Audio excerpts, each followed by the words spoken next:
আছে যে চন্দ্রমুখী আলু। এই আবার পুঁটি মাছ ধরেছি শিপে। এই যে ভাঁটা কিনেছি, এই জল আছে।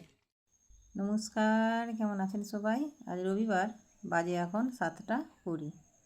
এই যে আজকেও কিন্তু মেঘলা, সকালে একটু কুয়াশা ছিল, এখন একটু কুয়াশাটা যদিও হচ্ছে যে বেলার সাথে সাথে একটু হালকা কেটেছে, তবে এখন কদিন নাকি মেঘলাই থাকবে, আবার বৃষ্টিও হতে পারে। সেই রকমই আগের দিন আপনাদেরকে বললাম।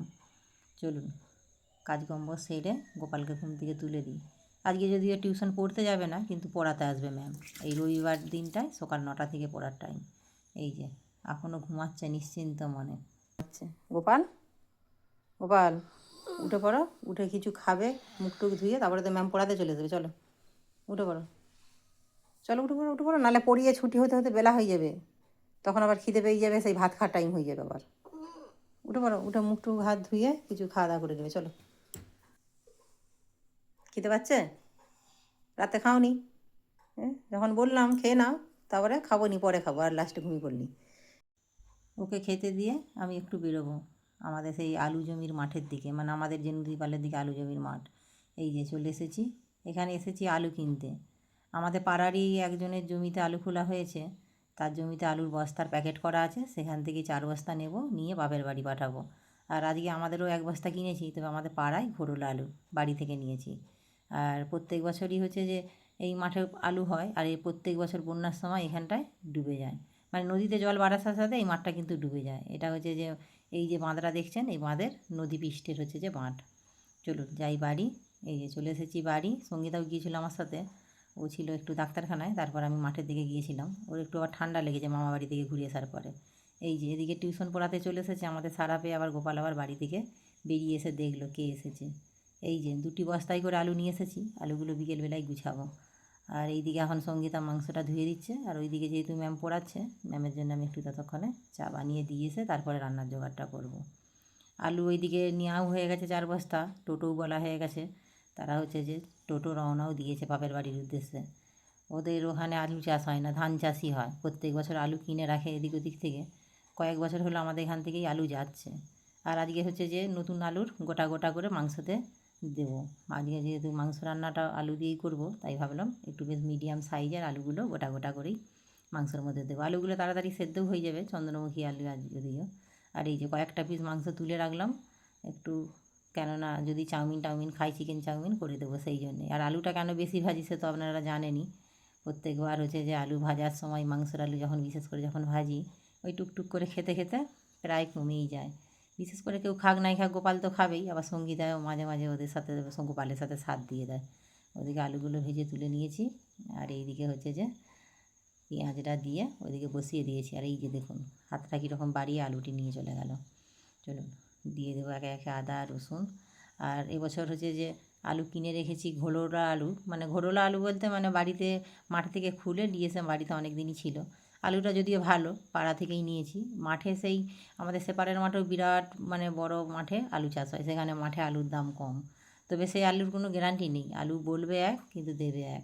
সেই জন্য আমরা প্রত্যেক বছর পাড়া ঘরের ঘোড়লা আলুই নিই, যাতে আলুটার মানে ভালো নিশ্চিন্তে ভালো হয়। একটু দামটা বেশি পড়ে ঠিকই, তবে আলুটা ভালো হয়। এবছর এই 1 বস্তার মতো নিয়েছি আলু, আর কিছুটা কুঁচো আলু কিনে নিয়েছি। কুঁচো আলুটা ছোটো ছোটো আলুগুলো দম করতে, ভাজা করতে প্রত্যেক বছরই আলু কিনে রাখা হয়। কোনো কোনো বছর 2 বস্তা, কোনো বছর হয়তো 1.5 বস্তা। তবে এবছর 1 বস্তা মানে বড় সাইজের বলতে খুব বড়ও নিইনি, মিডিয়াম নিয়েছি।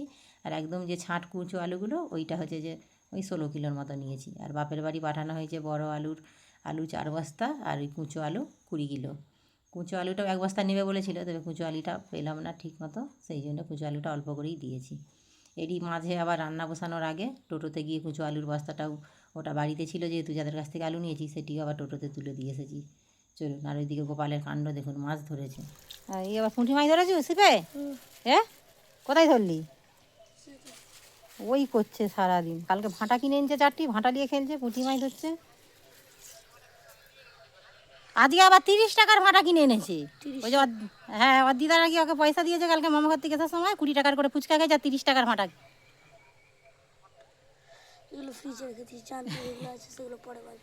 আমার বাবা মানে গোপালের দাদুর সাথেই ফোনে কথা বলছিলাম আর কি। এই যে ভাঁটা কিনেছি, খেলতে জানো ভাঁটা? হ্যাঁ, কালকে কিনে এনে ওই ওখানটায় লাইট জ্বেলে বাইকটায় খেলছে, খাওয়া দাওয়া বন্ধ করে দিয়ে। খিদে ছিল নি বলে? ঠিক আছে, এই ভাঁটা খেলেই পেট ভরাবে এবারে, তোমাকে আর খেতে হবে নি। চল, রান্না হয়ে গেছে, এক পিস করে কষা খেয়ে দেখ কেমন হয়েছে। মামা বাড়ি থেকে আসার সময় ওর দিদা হচ্ছে যে দুইজনকে 50-50 100 টাকা দিয়েছে। ওরা কি করেছে, কালকে আসার সময় 20 টাকার করে 40 টাকার ফুচকা খেয়েছে রানীচকের বাজারে, আর বাকিটা বাড়িতে এসে ভাগ করে নিয়েছে 30 টাকা করে। সেই 30 টাকা নিয়েই সকালে নয়, কালকেই বিকেলে গোপাল হচ্ছে যে ভাঁটা কিনে এনেছে, ওই যে অতগুলি 1 ডাব্বা ভাঁটা। তার জন্যই হচ্ছে যে কালকে রাতে আর ওর খাওয়াটাও হয়নি। কারণ কী করছিল কি, কালকে সঙ্গীতা তো খেলো আগেই, তখন গোপালের টিউশন পড়ানো হচ্ছে। আর তারপরে ভেবেছিলাম যে ওর পড়ানো হয়ে গেলে গোপাল খাবে আর আমি খাবো, ওর মা। ও আবার করেছে এটা কি, যেই পড়ানো হয়ে ম্যাম ঘরকে চলে গেছে অমনি শুভ আর ও বাইরে লাইট দিয়ে খেলতে লেগেছে। আর আমাকেও খিদেটা পেয়েছিল, আমিও ভাতটা খেয়ে নিয়েছি। ও বললো পরে খাবো বলে, তারপরে খেলে টেলে একদম ক্লান্ত আর তেক্ষুনি ঘুমিয়ে পড়েছে, আর কিছুতেই খেলো না। সেই জন্য কালকে রাতের খাওয়াটা ওর হয়নি। চলুন, এদিকে ভাতও বাড়া হয়ে গেছে, এগুলো ভাতগুলো ওদেরকে এক এক করে দিয়ে দিই, আমিও খেয়ে নেবো। বিকেলে আবার আলুগুলো গুছাতে হবে। এই যে মেঘলা ওয়েদার, আজ এখন বিকেল 5টা, ওয়েদারটা একবার দেখুন কীরকম মেঘলা চারিদিকটা। নিম্নচাপ হওয়ার কথা থেকে আছে, মানে আজ রাত থেকেই বৃষ্টি হওয়ার কথা।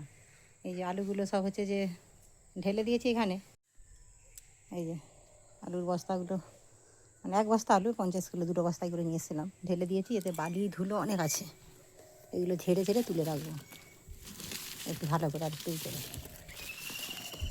এটা হচ্ছে যে চন্দ্রমুখী আলু। এই আলুটা এখন মোটামুটি চলে যাবে 3 মাস, এইগুলো বেশি, হ্যাঁ হয়ে যাবে। এই প্রত্যেক বছর নতুন আলু হওয়ার সময় এরকম কিনে রাখি আলু কিছুটা করে।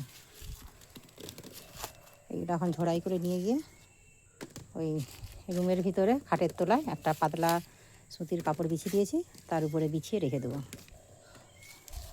সাইজটা খুব বেশি বড় নিইনি, মিডিয়াম সাইজটা নিয়েছি। এই সাইজটা খুব কম পচে, অনেক দিন থাকেও ভালো, সেই জন্যে এখন ঝোড়াই তুলে নিয়ে ঝোড়াই করে করে সব ভালো করে ঝেড়ে ঝেড়ে গুছিয়ে রেখে দেবো। ওই মোটামুটি 1 বস্তা আলুতে 600 টাকা পড়েছে, 600 টাকা বস্তা আলু।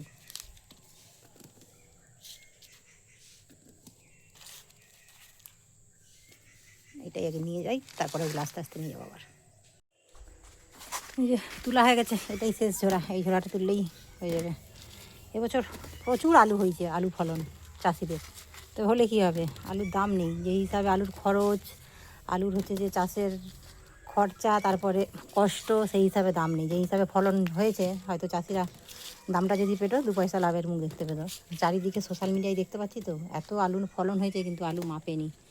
আলুর হচ্ছে যে চাহিদা কম, যার জন্যে আলুর দামটাও কম। আমরা অবশ্য ঘরোলা আলু নিয়েছি খাওয়ার জন্যে, তাই একটু দামটা বেশি পড়েছে। কিন্তু মাঠ থেকে যারা মাপে পাইকারি ব্যবসাদার, তারা কিন্তু মাপছে একদম কম দামে, তাও আবার মাপেই নি অনেক জায়গায়। যার জন্যে আলু চাষিদের ফলন ভালো হলেও লাভ নেই, এটাও একটা দুঃখের বিষয়। তো সত্যিকারের চাষে আসলে কিন্তু চাষিরা কিন্তু লাভের অংশটুকু পায় না, পায় সেই বড় বড় ব্যবসাদারেরা, যারা ব্যবসা করে নিয়ে চাষিদের কাছ থেকে। এই রকমই তো দেখতে পাচ্ছি।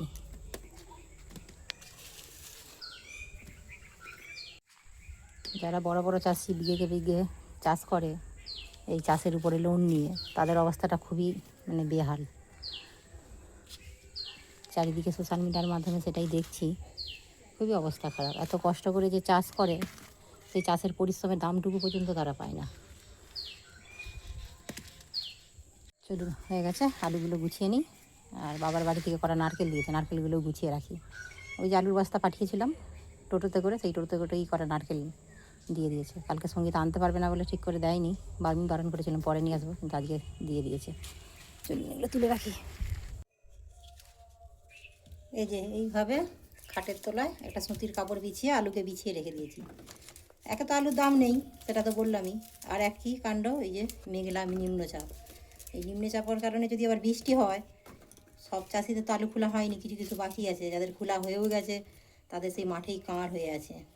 এটাও একটা আবার বিরাট ক্ষতির ব্যাপার আলু চাষিদের। এখন যেমন বৃষ্টি হলে ধানের পক্ষে ভালো, তেমন আবার আলু চাষিদের পক্ষে আবার খুবই ক্ষতি। 2 দিন না 3 দিন হবে বলছে, আজ তো রবিবার, আজ থেকেই সম্ভবত হওয়ার কথা ছিল। তো ওয়েদারটা সকাল থেকে আজকে মেঘলা। চলো নারকেলগুলো গুছিয়ে রাখি, ছিঁড়েছে পাখির ছাতে যেয়ে আবার গাছে জল দেবো, গাছপালাগুলোয় জল দিয়ে তারপরে সন্ধ্যে তখনকে হয়েও যাবে, আবার রাতের খাবার করব। এই যে বস্তায় করে পাঠিয়েছে, সব বাড়ির গাছের না, পেরেছিল 4টে পাঠিয়েছে। পূর্ণিমার ভোগে তো একটা করে নারকেল লাগে, জল আছে। এখন যা নারকেলের দাম, এক একটা এই নারকেলগুলো 50 টাকা 40 টাকা, তবুও হয়ে যাবে। পিঠে করবো দেখি, অনেকদিন পিঠে করা হয়নি, শীতও শেষ করে একদিন পিঠে করতে হবে। চলুন এগুলো গুছিয়ে রেখে দিই, গিয়ে ছাদকে যাই এবার। এই যে প্রায় সন্ধে হব এসেছি এখন ছাতে, হচ্ছে যে গাছগুলো নিয়ে একটু জল দেবো। এবছর প্রচণ্ড আলু হয়েছে, যেমনি আলু হয়েছে আলুর দামও নেই, আবার আলুর রয়েছে যে গাড়িও ঠিকঠাক যাচ্ছে না, বর্ডার নাকি বন্ধ শুনতে পাচ্ছি। তবে চাষিরা এই যে এত আলু হয়েছে 2 পয়সা লাভের মুখ কি দেখবে, তারা তো হতাশায় ভুগছে। আর তবু যদিও হচ্ছে যে আলুটা আমাদের এই পাটটা একটু কম চাষ, সে পাট লাইনে তারপরে আরও অনেক জায়গায় দেখছি বিঘে জমি বিঘে প্রচণ্ড আলু চাষ। এই যে চলুন গাছগুলো এনে জল দিয়ে দিই, জল দিয়ে তারপরে নিচে গিয়ে সন্ধে দেবো, সন্ধে গিয়ে আবার কি রান্না হবে, আবার ছেলেগুলোকে হচ্ছে যে পড়তে বসাতে হবে। এই দিকে ডালিয়া ফুল গাছটাও প্রায় শেষের দিকে, একটা গামলাতে 3টে গাছ দিয়েছিলাম তো, 3টেই একই কালারের ফুল এসেছে। আর এই যে দেখুন মাকড়সাটা, মাকড়সা কালারটাও যেমনি সুন্দর, আর সুন্দর জালটিও বুনেছে, মানে এমন সুন্দর জাল বুনেছে যে কোনো পোকা কীট পতঙ্গ আকর্ষণ হয়ে ওতে তো বসবেই, বসতে ইচ্ছা করে, মনে হবে যেন ঠিক রং তুলিতে আঁকা। এটাই হচ্ছে যে আমাদের মানে বাস্তব জীবনের সাথে প্রত্যেকটা পৃথিবীতে কীট পতঙ্গ জীব জন্তু প্রত্যেকটারই একটা শিক্ষার একটা গল্প থাকে। দেখেই বোঝা যাচ্ছে এত মায়ার সুন্দর একটা জাল, কেউ যদি বসতে যায়, একবার যদি জাল থেকে বেরোতে আসে, আর হাজার চেষ্টা করলে ওই জাল থেকে বেরোতে পারবে না। চলুন এদিকে সন্ধেও হয়ে গেছে, এদিকে গোপাল আর শুভ একসাথে পড়তে বসেছে, আর ওরা দুজনে একসাথে পড়তে বসলে হবে কি, মানে পড়া কম বেশি হচ্ছে যে ওদের বদমাশিটাই বেশি হয়। চলুন ওদেরকে একটু পড়িয়ে নিই, পড়িয়ে নিয়ে তারপরে হচ্ছে যে রান্নাটা করবো। রান্না বলতে সেবেলা তরকারি তো রয়েইছে, একটু পরোটা করব, ওদিকে আটাটাও মাখিয়ে রেখে দিয়েছি। আর এরই মধ্যে ওদিকে সঙ্গীতাটাও চা বসিয়েছে, এই যে চাও এদিকে করে নিয়ে চলে এসেছে। আর ওদের জন্য হচ্ছে যে চা আর ওদেরকে দিইনি, ওদেরকে বিস্কুট দিয়েছি, ওরা বিস্কুট খেটে খেটে পড়তে থাক, আর আমি ওদেরকে খানিকক্ষণটা পড়াবো, আর খানিকক্ষণটা ওরা নিজেরা থেকেই পড়বে, তারপর আমি গিয়ে ওইদিকে পরোটা ভাজবো আবার। চলুন, নাহলে একটু উঠে পড়লেই ওদের দুজনের আবার মানে কীর্তিকলা আরম্ভ হয়ে যাবে। চলুন তাহলে ভিডিওটা এখানেই শেষ করছি, কেমন লাগলো অবশ্যই জানাবেন। আপনারা সুস্থ থাকবেন, সাবধানে থাকবেন, দেখা হবে অন্য কোনো ভিডিওর সাথে। আর যদি ভালো লাগে একটা লাইক করে দেবেন।